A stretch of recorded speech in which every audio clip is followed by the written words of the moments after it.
we probably, if we had stayed in Sweden, we probably, well, we couldn't stay. Every 3 months they had to renew our visas.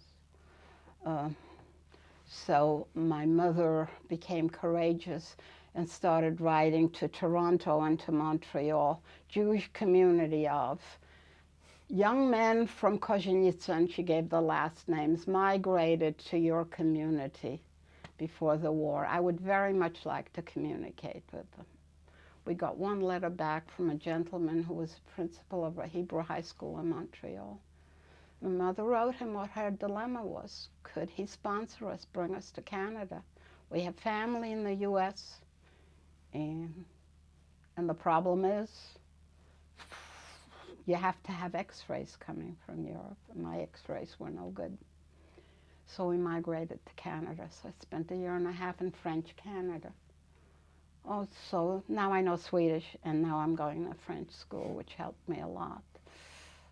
That was a nightmare. My first day there, I don't know what's going on, and I look around the room and I said, 2 boys wear yarmulkes. That's who you go and talk to.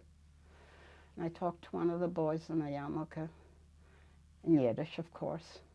Kannst mir helfen? Sag mir, was sie sagt.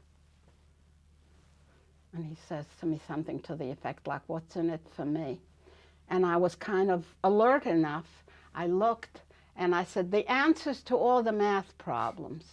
So he says, so how do you think you know it all? I said, I did this math last year in Sweden.